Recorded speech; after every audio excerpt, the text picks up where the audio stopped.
Welcome back, everybody. My name is Barry and you're watching the Mash Maker Challenge. Now I'd like to say hello to all the Mash Maker crew out there and wish you all a happy 2023. This is the first brew day of 2023 for me, so getting it started. Today is January 15th, so I'm not that far behind. Normally I brew on New Year's Day, but it's been kind of a hectic month and a half once again. More life stuff gets in the way, but I'll explain that in just a little bit. Today we are brewing out of the Mash Maker book. We are brewing the Motorboat Oatmeal Extra Stout. So I've been wanting to get a stout in, or I've been wanting to get any beer inside my keezer for a while now. So I'd like to have at least one dark beer in the keezer. And then over here, if you can see behind me, I'm pointing to it right now, that is the last beer I brewed with Justin Dean. That's going to be going in the keg today and getting charged up. So I gotta let it sit for a day or two inside the keezer just to kind of cold crash a little bit, and then we're gonna charge it up. And at the end of this month, I do have a plan to get together with Justin once again. We may be brewing at his house, but we will be doing some tasting notes on the two beers we brewed together about a month and a half ago. So looking forward to that. But let's get to the brew day and get this thing started because it's already 2 o'clock in the afternoon and I'd like to be finished up by about 7 or so tonight.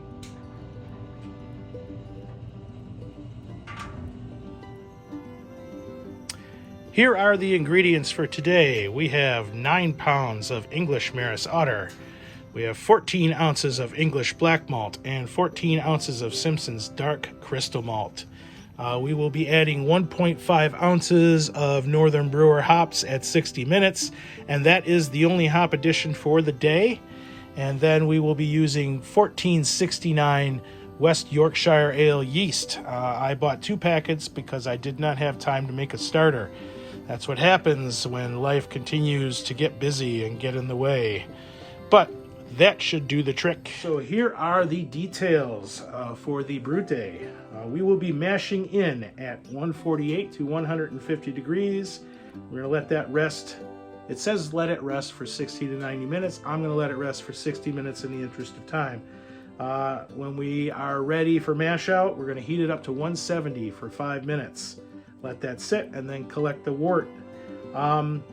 Then bring it up to a boil and add 1.5 ounces of Northern Brewer at T-minus 60. No other hop additions after that. Now, the recipe actually calls for Aurora hops, but I could not get Aurora hops, so Northern Brewer was the correct substitute. Then, when fermentation starts, we want to hold temperature at 66 to 68 degrees. Once the fermentation slows down or almost is done, you'll want to heat it up to 72 degrees for 2 to 3 days for a diacetyl rest. And that's it. That's pretty much all set. Then you'll let it rest in the carboy or your whatever vessel you have to ferment in. And I'd say let it rest for 2 to 4 weeks after everything's done. I'm probably only going to let it rest for about 2 weeks or so because I want to get it into a keg and start drinking it by mid to late February. All right, so a little explanation of what's been going on lately and why I haven't been putting out a lot of videos. I thought after the day with Justin that I was going to start getting back on the train to brewing and making some more videos and getting some beer in the keezer. But on December 9th, my father passed away unexpectedly. So I have been driving to Michigan back and forth. I'm originally from Detroit, and that's where he was. He was in Roseville, Michigan. So I've been driving back and forth, clearing out the house and getting things ready and I guess kind of settling the estate. He was my last surviving parent. So that has put, I guess, a little bit of crimp in things, understandably so. And I'm actually going to Michigan again next weekend. I still got probably 2 or 3 more visits of just cleaning the house. there's a lot of stuff in the house, and so trying to go through everything and separate what you want to keep and what has to go is a very hard process, because you can only keep so much. My house isn't big either, and I can't cram everything that he had and everything that I have into this house. So it's kind of tough having to go through things and see things that you can't keep but you would like to. And then there's a bunch of other stuff that just needs to be sold and things like that. So a lot of stuff to go through. Yeah, that happened. And then a good friend of mine who also lives in Detroit, his mother passed away on the 30th of December. And I've been friends with this guy since second grade. So he's like a brother to me, and that really hit hard again. So it's just been a lot of death to deal with, and it just hasn't been all that much fun. But I'm hoping after I get the estate settled and everything like that to get back to brewing, and beer makes everything better. It definitely I could use a little bit here and there. I really haven't been drinking too much lately, just simply because I've been so busy. So between work and running out to Michigan and trying to do that, and let's hope that after all this is done and everything kind of settles down, that I'll have a little break, because it just seems like I've been hit with one thing after the next for the last 6 to 8 months. And so, but anyhow, I need to grind up some grains to get those in the mill.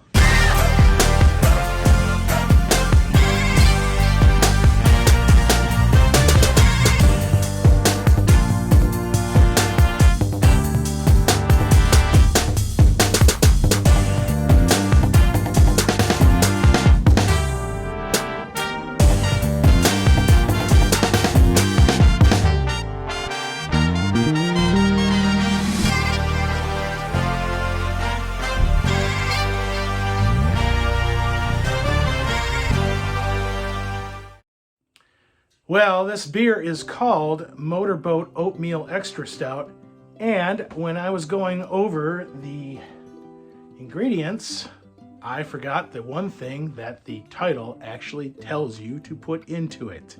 So I have it. Luckily I had some, because I didn't buy any at the store. I don't know how that got past me, but I do have 1 pound of oatmeal that is going into the mash.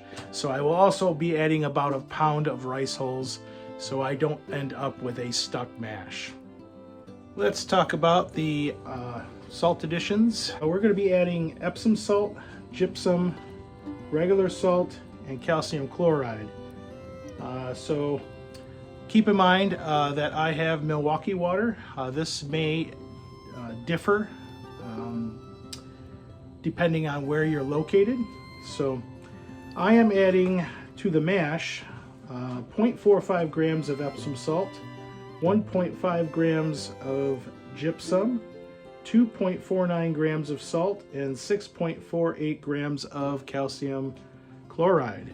And then to the sparge water, I will be adding 0.61 grams of Epsom salt, 2.15 grams of gypsum, 3.38 grams of salt, and 8.78 grams of calcium chloride. So that should bring me to the water profile that I am looking at for this particular beer and style.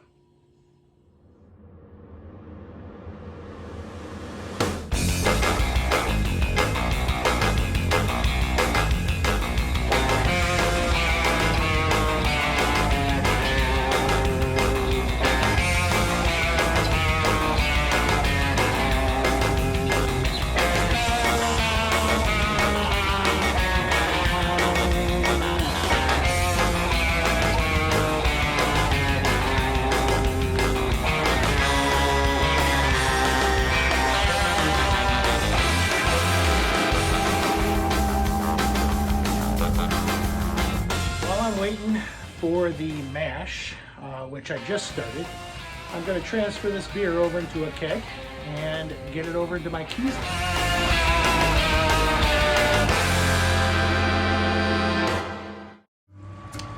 pulled out a little wort for our hot scotchy today, which is brought to you by the letter B and the number 12.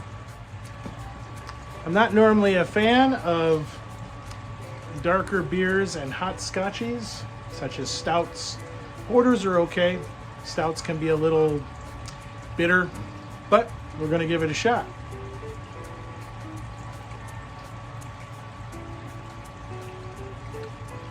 Ooh, wow. This isn't that bad, actually. It's still sweet, but it's got this roastiness to it. Almost turns the scotch into a sort of a peaty type of scotch. It's very interesting.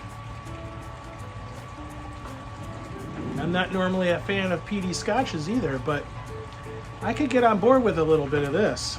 This has almost got a scotch and coffee type of taste to it, but your darker coffees and not as much sugar or cream in it.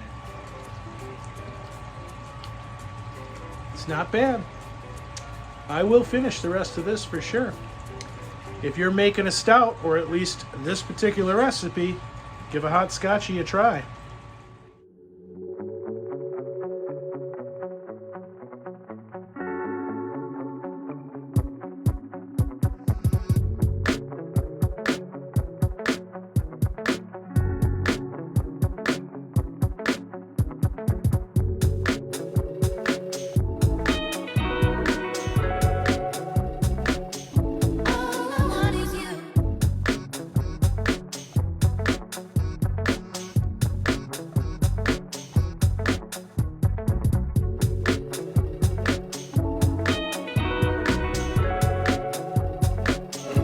Got the wort cooled down. Actually cooled it too much. It's at 57 degrees right now, so we have to get it up to 67 before I can pitch the yeast. That should take maybe about an hour or two to warm up, and I'll pitch the yeast before I go to bed. Let's hear it, Westwood!